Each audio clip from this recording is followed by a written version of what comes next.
순종과 믿음의 능력, 순종과 믿음의 능력이라는 제목으로 하나님 말씀 증거하겠습니다. 먼저 우리 히브리서 11장 8절입니다. 우리 화면 보시고 함께 봉독하겠습니다. 믿음으로 시작. 믿음으로 아브라함은 부르심을 받았을 때에 순종하여 장래의 유업으로 받을 땅에 나아갈새 갈 바를 알지 못하고 나아갔으며. 하나님은 우리 모두가 말씀 순종과 믿음의 능력으로 승리하기를 원하십니다. 그럼 믿습니까? 네. 여러분, 우리가 신앙생활이 때때로 앞이 잘 보이지 않을 때 그런 길을 걷는 것 같은 그런 신앙생활 할 때가 많이 있지 않습니까? 있어요. 그죠? 네. 계획도 이제는 서지 않고 또 결과도 보이지 않는 것 같고 또 확신도 없는 그런 상황 속에서, 그러나 하나님은 한 가지를 우리에게 요구하십니다. 말씀에 순종하라. 그리고 믿음으로 걸어가라. 오늘 우리는 아브라함의 이야기를 통해서 말씀 순종과 믿음의 이 본질, 그것이 무엇인지, 그리고 그것을 가지고 어떻게 우리의 삶을 변화시킬 수 있는지 우리가 함께 나누고자 합니다. 첫 번째, 하나님 말씀은 순종할 때 기적과 복이 됩니다. 창세기 12장 1절에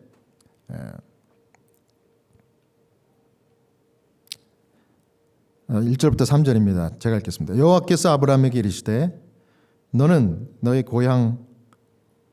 고향과 친척과 아버지의 집을 떠나 내가 내게 보여줄 땅으로 가라. 내가 너로 큰 민족을 이루고 내게 복을 주어 내 이름을 창대하게 하리니 너는 복이 될지라.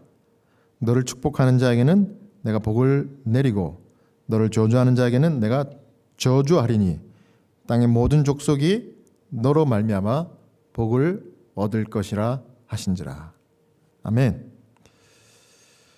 이 말씀을 아브라함에게 하셨을 때 아브라함이 그 바로 뒷절 창세기 12장 4절에 보면 하나님의 부르심을 받고 즉시 순종했습니다. 여기 보십시오. 같이 읽어볼까요? 시작. 이에 아브라함이 여호와의 말씀을 따라갔고 롯도 그와 함께 갔으며 아브라함이 하란을 떠날 때에 75세였더라. 즉시 하나님 말씀에 순종한 것이 오늘 아브라함이 우리에게 주는 이 모본입니다. 하나님 말씀이라면 생각하고 또 따지고 이리 재보고 저리 재본 다음에 승산이 있다 그러고 따라간 게 아니라 당장 100% 이해가 안 됐지만 말씀했기 때문에 순종했습니다. 자기뿐만 아니라 함께 살고 있던 조카 롯도 같이 갔고 온 가족들 다 같이 갔습니다. 그런데 그 나이가 몇이라고요? 75세. 목적지를 잘 몰랐어요. 하나님이 처음부터 끝까지 다 보여주고 가르쳐주지 않았어요. 그냥 고향을 떠나라고 했습니다. 하지만 그때그때 필요한 길을 보여줄 거라고 거기까지만 얘기했습니다. 이런 조건에서 여러분 정든 고향, 여러분의 이 컴포트 존이라고 그러죠? 거기를 즉시 아브라함처럼 떠날 수 있겠습니까? 쉽지 않아요. 쉽지 않아요. 하지만 그는 앞으로 어떤 일이 일어날지 알지 못했어도 그러나 그는 말씀에 순종했습니다. 그렇게 75세 때에 말씀 순종을 해서 고향 땅 하란을 떠났고 하나님이 보여주신 땅으로 순종의 삶을 계속해서 갔습니다. 그렇게 해서 산 것이 그 이후로 몇 년을 더 살았어요? 아브라함이? 정확하게 100년을 더 살았어요. 그래서 창세기 25장 7절에 보면 아브라함이 나이 들어 죽었을 때 175세였더라. 그렇게 기록합니다. 여러분, 하나님 말씀 순종하면 적어도 아브라함의 예를 보면 앞으로 몇 년은 살 수 있어요? 100년은 말씀 순종하는 한 여러분 살 수 있습니다. 예. 아브라함이 그랬거든요. 여러분, 아브라함의 순종은 기적, 우리 상상을 초월하는 이 기적의 문을 열었습니다. 하나님은 그에게 마침내 약속의 땅을 주셨고요. 기적적으로 주셨습니다. 하나님은 그를 큰 민족의 아버지가 되게 세워주셨습니다. 그것도 기적이었습니다. 아브라함이 나이 몇 살에 아이를 낳았어요? 100살에. 그 와이프는 몇 살이에요? 90. 이게 기적이 아니고 뭡니까? 그다음에 하나님은 말씀하고 약속한 대로 그 이름을 복의 근원으로 만들어 주셨습니다. 아브라함의 삶에 나타난 모든 기적은 그가 그 하나님의 말씀을 들었기 때문에 일어난 것이 아니라 뭐 했기 때문에? 순종했기 때문에 일어났습니다. 여러분, 순종은 하나님의 능력을 끌어오는 통로입니다. 말씀은 그 자체로 능력이 있지만 순종할 때 그 능력이 우리의 삶의 현실로 나타나는 것입니다. 여러분, 홍해가 갈라진 것은 모세가 지팡이를 들고 순종했을 때 갈라졌다는 거예요.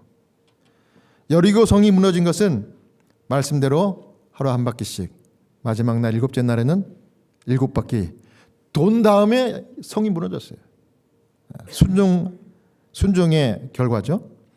그 다음에 나아만 장군이 문둥병에서 나은 것은 요단강에서 6번 몸을 담갔을 때가 아니라 선지자가 말한 대로 7번 몸을 담고 나왔을 때 문둥병이 사라졌습니다. 순종의 좋은 예가 되는 것입니다. 여러분, 상상을 초월하는 하나님의 복은 하나님께서 복 줬다 하는 몇째 날에 우리가 받을 수 있어요? 7째 날 토요일, 오늘 이와 같이 아무 일도 하지 말고 온 가족이 나와서 예배에 집중하면 하나님이 약속한 복을 한없이 보여준다, 그것입니다. 이거 체험해보면 알 수가 있습니다. 사랑하는 여러분, 우리가 우리의 삶에, 특별히 미국에서 이민생활 성공하고 싶으면 이와 같이 하나님의 말씀에 순종하는 그런 삶을 먼저 실천할 때 여러분이 성공할 것을 저는 믿습니다. 여러분의 미래와 장래가 아직 불확실한가요? 불안하세요? 하나님 말씀 순종의 자리에 아브라함과 같이 먼저 나가면 하나님께서 지혜를 주시고 길을 열어 주십니다. 한 걸음씩 보여주실 거예요. 아브라함처럼 젖과 꿀이 흐르는 땅으로 가야 할 길을 하나님 그때그때 보여주십니다. 그리고 말씀 순종과 더불어 우리가 생각하지 못했던 기적이 일어나게 되는 거예요. 그것은 순종을 했을 때 보게 되는 기적입니다. 그게 하나님의 능력이에요. 그 중에 하나가 이제 여러분, 우리가 순종, 약속한 하나님의 말씀을 붙들고 실천할 때 바로 기적을 볼 수 있는 방법이, 저는 마가복음 11장 24절 바로 이 말씀입니다. 우리 함께 읽겠습니다. 시작. 그러므로 내가 너희에게 말하노니 무엇이든지 기도하고 구하는 것은 받은 줄로 믿으라. 그리하면 너희에게 그대로 되리라. 아멘. 여러분, 이 말씀대로 여러분의 소원을 하나님 앞에 놓고 기도한 다음에 믿어보세요. 하나님의 방법으로 응답해 주실 겁니다. 그래서 미국 사람들이 잘 쓰는 영어적인 표현에 보면 more prayer, more power. Less prayer, less power. No prayer, no power. 미국 사람들이 word play라고 그러죠. word play. 그 말장난을 잘해요. 그래서 기도하지 않으면 능력 없지만 기도를 많이 하면 많은 능력이 오는 것이 이 하나님의 이 순종을 조건으로 한 말씀 기적입니다. 엊그저께 미국 나이로 103살 되신 분이 돌아가셨어요. 그 헤랄드라고 하는 백인 할아버지인데 호스피스 케어를 널싱홈에서 받다가 돌아가셨는데, 이분은 자칭 유대인이라고 그래요. 그래서 진짜 유대인인 줄 알았더니 어머니가 유대인이에요. 그러니까 혈통적으로 유대인인데 유대인이면은 뭐 유대인들 그 전통처럼 뭐 회당에도 가고 뭐 기도도 하고 그런 줄 알았더니 전혀 그 유대인 혈통만 유대인이고 그냥 그 무신론자예요. 그런데 이 첫째 부인에게서 태어난 외동아들 댄이라고 하는 아들이 크리스천입니다. 제가 이제 방문을 간다고 전화를 했더니 저한테 부탁을 해요. 자식이 아버지 전도하는 거는 거의 불가능한 것 같습니다. 제 말을 듣지 않으세요. 아버지가 돌아가시기 전에 꼭 예수님을 믿고 돌아가시게, 그리고 예수님의 이름으로 꼭 기도하게 그렇게 좀 도와주세요. 제가 평생을 기도하지만 아직도 응답이 안 됐습니다. 좀 도와주세요. 이런 부탁을 받았어요. 그래서 제가 갔습니다. 그런데 널싱홈에서 처음 만났는데 이 103살 된 할아버지가 치매는 없어요.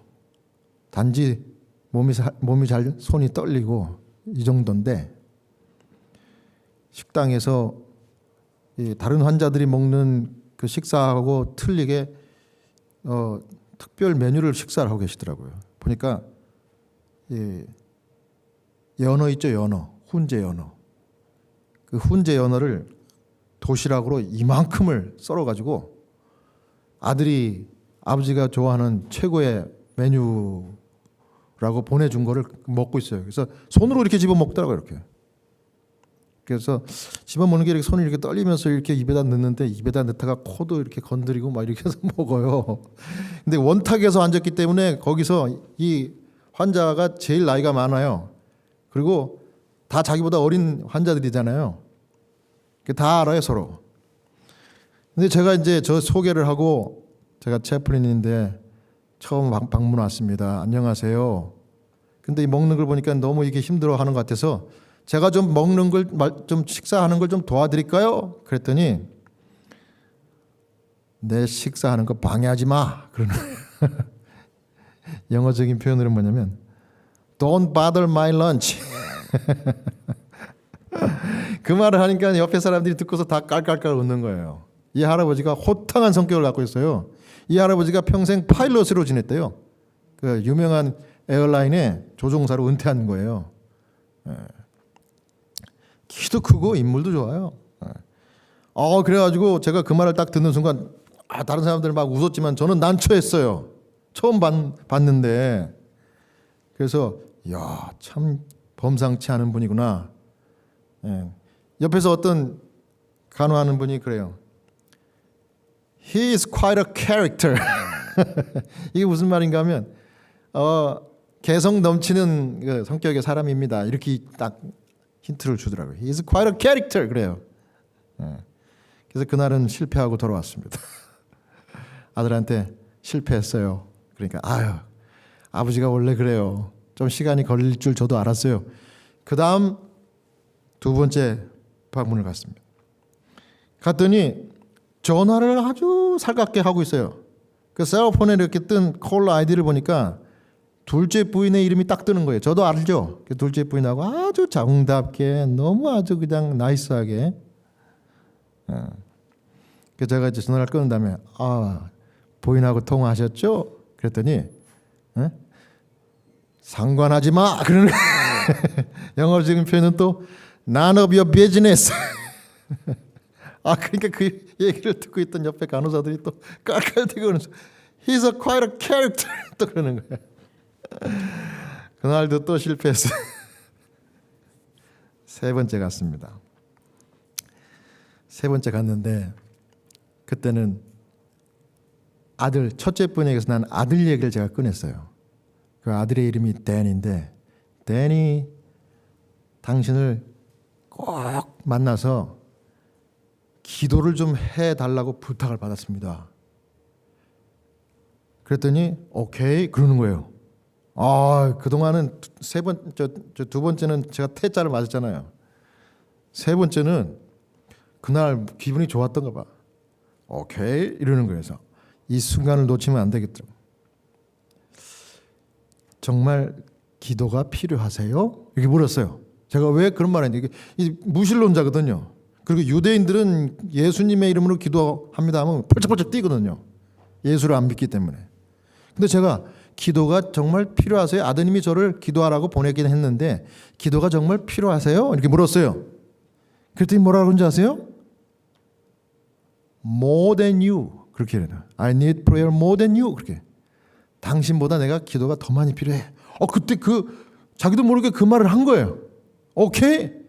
마음 변심할까 봐 얼른 제가 손을 잡고 제가 마지막 환자한테 늘 하던 대로 임종 마지막 기도를 했어요. 하나님, 이분을 불쌍히 여겨주시고 그 지금까지 지은 모든 죄를 다 용서해 주시고 하나님 자녀로 영접해 주십시오.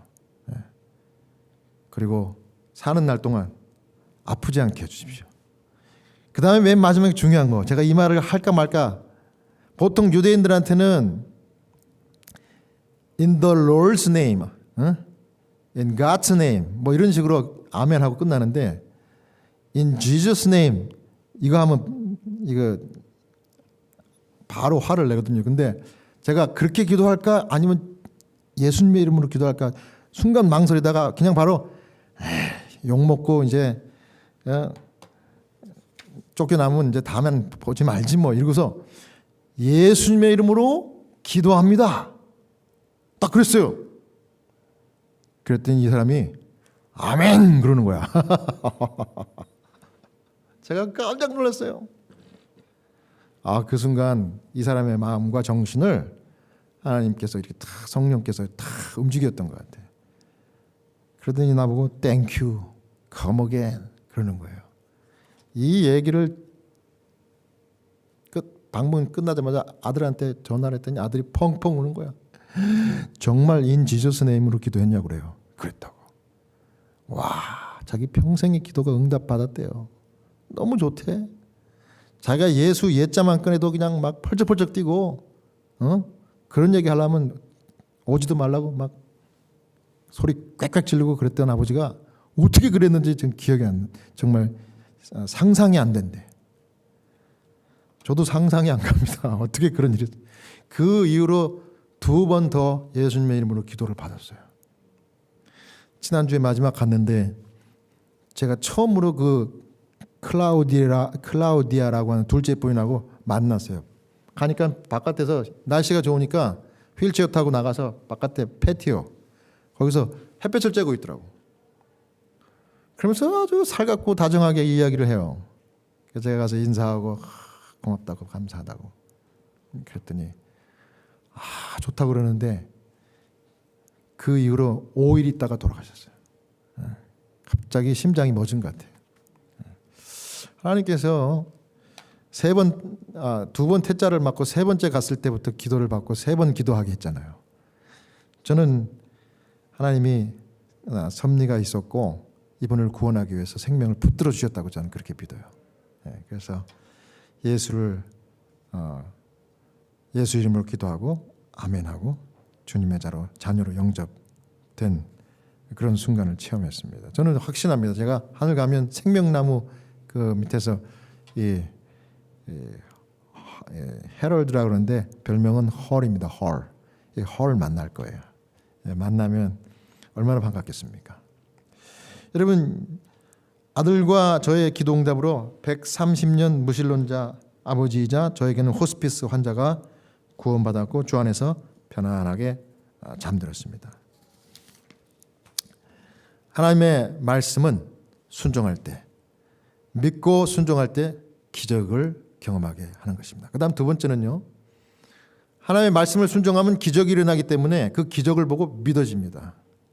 여러분, 믿음이 뭔가? 믿음은요.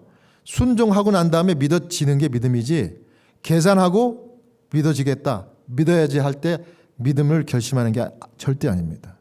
여러분, 믿음이 그런 거예요. 믿음 생활 시작하면 순종부터 하세요. 그러면 믿음이 점점 생기고 믿음이 자라는 것입니다. 그래서 이게 변화예요. 하나님 말씀은 그래서 순종을 시작으로 믿음이 시작되고 믿음 생활 가는 것입니다. 그게 능력이에요. 히브리 11장 8절에 다시 한번 있습니다. 믿음으로 아브라함은 부르심 받았을 때에 순종하여 장래의 유업으로 받을 땅에 나갈새 갈 바를 알지 못하고 나아갔으며. 아브라함은 갈 바를 어디로 가는지 알지 못했지만 나갔습니다. 왜냐하면 그 여행의 이 주인 하나님을 알았기 때문에 갈 수 있었어요. 하나님 믿고 간 거지 그가 가지고 있는 지식과 그 다음에 내비게이션을 따라간 게 절대 아닙니다. 그렇습니다. 순종은 믿음을 자라게 합니다. 많은 우리 크리스찬들이 이렇게 말해요. 목사님, 믿음이 생기면 그때 순종하겠습니다. 그래요. 여러분, 믿음이 가만히 있을 때 생기는 거 절대 아닙니다. 믿음은 순종할 때 생기는 것이고 순종할 때 강화되는 게 믿음이에요. 그 믿음이 그 마음의 결심이 절대 아니고 아까 말씀드린 순종의 결과예요. 순종의 결과. 우리 이스라엘 백성들이 요단강과 홍해를 건넜을 때 진퇴양난이었잖아요. 뒤에는 애굽의 군사들이 쫓아오고 앞에는 강이 있어요. 뭐 큰 배가 있는 것도 아니고 정말 꼼짝할 수 없을 때 그 강을 향하여 들어가라. 그 말씀이 도대체 믿어지지가 않았지만 들어가려고 발을 내디딘 순간 강이 갈라졌잖아요. 그러니까 기적이에요. 믿어지네. 그게 믿음이에요. 여러분, 순종할 때 하나님이 길을 열어주시고 또 순종할 때 하나님이 보호하시고 순종할 때 하나님이 약속을 이루십니다. 마지막으로 순종할 때 삶이 변화되는 것입니다. 아브라함의 순종은 인생을 완전히 바꿨습니다. 평범한 사람에서 믿음의 조상이 됐어요. 왜요? 순종했기 때문에. 여러분, 순종하면 변화돼요. 그것은 하나님께서 우리를 인도하시는 방법이니까 그래요. 한 가정에 가장일 수밖에 없었던 이 사람이 열국의 아버지, 열방의 아버지가 됐어요. 순종했기 때문에 이렇게 됐습니다. 순종은 여러분과 저의 미래를 바꿔줍니다. 하나님 아브라함에게 목적지를 갈 길을 처음부터 끝까지 보여주지 않았어요. 왜냐하면 하나님은 목적지보다 하나님을 먼저 믿는 것을 훈련시키기 위해서 그렇게 하신 겁니다. 우리의 삶도 마찬가지입니다. 하나님께서 여러분에게 모든 걸 처음부터 다 설명해 주시고 보여주시고 열어주지 않을 거예요. 하나님은 모든 계획을 다 열어 보여주시지도 않습니다. 또 미리 길을 밝혀서 다 보여주시지도 않으셔요. 그러나 하나님은 약속의 말씀을 주시는 겁니다. 이 말씀을 붙들 때 그리고 순종할 때 우리의 미래를 하나님이 새롭게 만들어 주시는 겁니다. 그리고 믿음은 우리의 현실을 바꾸는 능력이 될 것입니다. 우리의 단순한 감정에 기초한 믿음이 아니라 말씀에 기초한 믿음, 그것을 순종할 때 하나님이 함께 하시는 그 체험적인 믿음이 오늘 저와 여러분의 믿음이 됐으면 좋겠습니다. 믿음은 항상 변화시키는 능력이 따르는 것입니다. 믿음은 불가능을 가능하게 만드는 능력도 하나님 주시는 것입니다. 여러분 기억하십시오. 하나님 말씀 순종하면 기적이 일어나고 그 기적을 보면 믿음이 생기고 그 믿음이 점점 자라게 되는 것입니다. 여러분, 아브라함은 몰라도 하나님을 믿었기 때문에 떠났습니다. 보이지 않았어도 하나님을 신뢰했기 때문에 그 말씀을 순종했습니다. 하나님이 다 설명해 주지 않으셨어도 하나님을 의지했기 때문에 그 길을 끝까지 갈 수 있었습니다. 그래서 결국은 하나님은 아브라함을 통해서 놀라운 일을 이루셨습니다. 오늘 하나님은 우리에게도 동일하게 기대하면서 말씀하십니다. 말씀에 순종하라. 그러면 내가 너의 삶 가운데 기적을 행하리라. 여러분 믿습니까? 믿음으로 걸어가라. 그러면 내가 너의 미래를 열어주리라. 이 아브라함의 단순하면서 정말 강력한 이 순종의 능력이 오늘 이 자리에 참석하신 여러분과 저의 능력이 되시기를 주의 이름으로 축원하면서 오늘 말씀을 마치겠습니다.